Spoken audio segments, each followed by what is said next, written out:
Hello दोस्तों, GS session में आप सभी का स्वागत है। जैसा कि आप सभी को पता है कि मैं आप लोगों के लिए रोज़ एक नया टॉपिक और नया ट्रिक के साथ मिलता हूं। तो आज भी मैं आप लोगों के लिए एक केमिस्ट्री का बहुत ही प्यारा टॉपिक है कि कौन सा अम्ल किस में पाया जाता है। ठीक है, प्राकृतिक स्रोत और उसमें पाए जाने वाला अम्ल। ठीक है, ये लुसेंट बुक का है केमिस्ट्री का। ठीक है, केमिस्ट्री पार्ट में आपको मिलेगा। तो देखिए, ये आपको पता ही होगा, ये आप लोग बहुत बार रटे होंगे, जो आपको और बार बार भूलते भी होंगे। ठीक है, तो इसी कारण को देखते हुए मैं यहाँ पे एक ट्रिक के माध्यम से आपको समझाना चाहूँगा, ताकि आप ट्रिक के माध्यम से इसे हमेशा याद रख पाएँ। ठीक है, तो देखिए, सबसे फर्स्ट में क्या है, सिरका।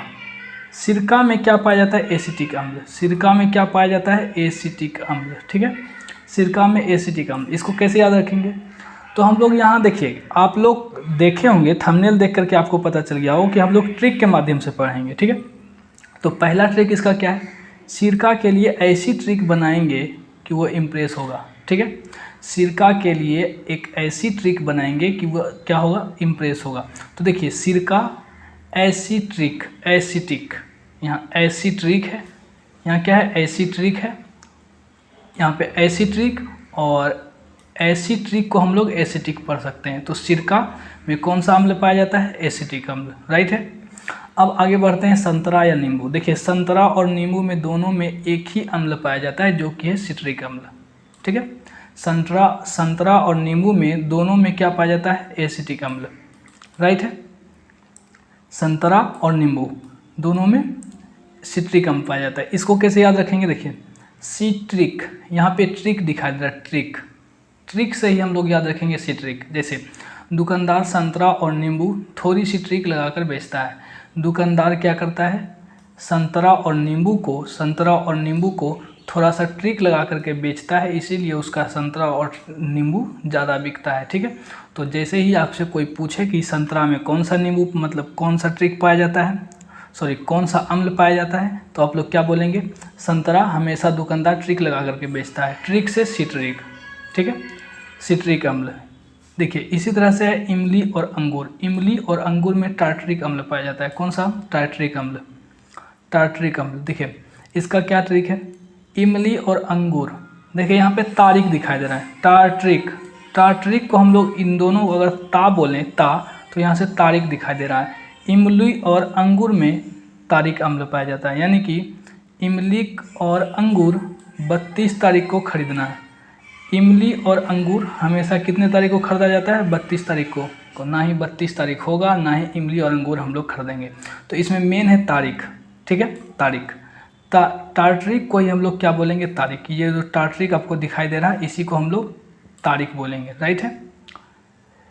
तो अगला क्या है, दही। देखिए, दही क्या है, खट्टा। दही देखिए, हम लोग के घर में जब पूजा पाठ होता है, ठीक है, जब पूजा पाठ होता है तो पूजा पाठ में दही बहुत ज़्यादा भूमिका निभाती है, यानी कि दही का काम होता है। ठीक है, किस में होता है, तो टीका लगाने में।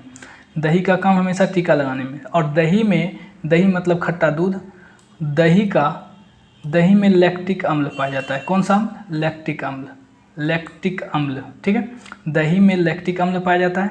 तो इसका क्या ट्रिक है, दही लेके टीक पे लगाओ। यानी कि दही का टीका कहाँ लगाना है, टिक पे। ठीक है, दही का टीका कहाँ लगाना है, टिक पे लगाना है। ठीक है, दही का टीका हमेशा टिक पे लगाया जाता है। तो टिक से क्या बन गया, लैक्टिक। टिक से लेके, देखिए, लेके, यहाँ से लेके टिक मतलब लैक्टिक। याद रहेगा आपको। अब आगे बढ़ते हैं। देखिए, आगे है मक्खन। देखिए, आगे क्या है, मक्खन के लिए क्या करेंगे हम लोग, दुर्गंध युक्त मक्खन। यानी कि जो मक्खन खराब हो गया है, वही उसी मक्खन के बारे में बात की जा रही है। ठीक है, और मतलब सही मक्खन नहीं, जो मक्खन खराब हो चुका है पहले ही, उसी के बारे में बात की जा रही है। तो मक्खन में, गंधयुक्त मक्खन में ब्यूटायरिक अम्ल पाया जाता है। कौन सा अम्ल पाया जाता है, ब्यूटायरिक अम्ल। ठीक है, दुर्गंध युक्त मक्खन में ब्यूटायरिक अम्ल पाया जाता है। तो इसको कैसे याद रखेंगे हम लोग, देखिए, इसका ट्रिक क्या है, मक्खन खाने में ब्यूटी लगता है। ठीक है, मक्खन खाने में हमेशा ब्यूटी लगता है। तो मक्खन तो खैर मक्खन में पाया जाएगा, और ब्यूटी का मतलब, ब्यूटी मतलब अच्छा, ब्यूटी से यहाँ हम लोग याद रखेंगे, ब्यूटी से ब्यूटायरिक अम्ल, ठीक है, ब्यूटी से ब्यूटायरिक अम्ल, राइट है। अब हम लोग आगे बढ़ते हैं। देखिए क्या है, चींटी, बिच्छू का डंक और बिच्छू ब्यूटी। देखिए चींटी तो खैर आप लोग समझ रहे हैं, चींटी घर में पाया जाता है, और बिच्छू भी आप लोग जानते हैं। देखिए ब्यूटी, बिच्छू ब्यूटी क्या है, बिच्छू ब्यूटी, बिच्छू ब्यूटी देखिए जब बिच्छू किसी को काटा जाता है तो उसमें जो दवाई दिया जाता है उसी को ब्यूटी मतलब बिच्छू ब्यूटी बोलते हैं, ठीक है, बिच्छू ब्यूटी बोलते हैं, ठीक है। इसमें कौन सा अम्ल पाया जाता है, मेथेनोइक अम्ल, मेथेनोइक अम्ल, इसमें कौन सा अम्ल पाया जाता है, मेथेनोइक अम्ल, राइट है। अब इसको कैसे याद रखेंगे, चींटी, बिच्छू और बिच्छू ब्यूटी, डंक मारने से, तीनों का तीनों डंक मारेगा, चींटी भी डंक मारती है, बिच्छू भी डंक मारता है, ठीक है। डंक मारने से माथा पर नाई का विष चढ़ गया, डंक मारने से माथा पर, माथा मतलब देखिए माथा मतलब मेथेनोइक, माथा से मेथे याद रखेंगे, और नाई से नाइक, ठीक है, नायिका, देखिए यहाँ पे क्या है, नायिका, नायिका मतलब नायिका, तो माथा पर नाई का विष चढ़ गया, ठीक है। ये आपको याद रहेगा,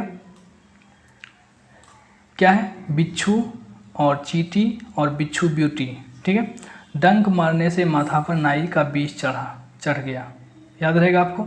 अब आगे क्या है, आगे है टमाटर में ऑक्जेलिक अम्ल पाया जाता है, टमाटर में कौन सा अम्ल पाया जाता है, ऑक्जेलिक अम्ल, देखिए ऑक्सेलिक अम्ल, ठीक है, इसको हम लोग ऑक्जेलिक भी बोलते हैं, इंग्लिश में ऑक्जेलिक बोला जाता है। तो ऑक्सेलिक अम्ल को कैसे रखेंगे याद, यहाँ पे देखिए ऑक्स छुपा हुआ है, ऑक्स, ऑक्स मतलब क्या होता है, बैल, तो टमाटर ऑक्स, टमाटर जो है ऑक्स नहीं खाता है, टमाटर कौन नहीं खाता है, ऑक्स नहीं खाता है, ऑक्स मतलब बैल, टमाटर हमेशा बैल नहीं खाता है। क्यों नहीं खाता है, क्योंकि बैल को लाल लाल जब दिखाओगे तो वो भड़कता है, ठीक है, वो गुस्सा करता है, इसलिए लाल लाल टमाटर वह क्या करता है, नहीं खाता है, वैसे खाता है, ठीक है, यहाँ मैं ट्रिक बनाने के लिए सिर्फ लगा चुका हूँ कि नहीं खाता है। तो टमाटर जैसे ही आएगा, तो अगर कोई पूछेगा आपसे कि टमाटर में कौन सा अम्ल पाया जाता है, तो याद रखना टमाटर कौन नहीं खाता है, तो ऑक्स नहीं खाता है, ऑक्स मतलब ऑक्जेलिक अम्ल, ठीक है, ऑक्स मतलब बैल। तो थैंक यू दोस्तों, आज इतना ही रखते हैं। अगर आपको वीडियो अच्छी लगी तो लाइक ज़रूर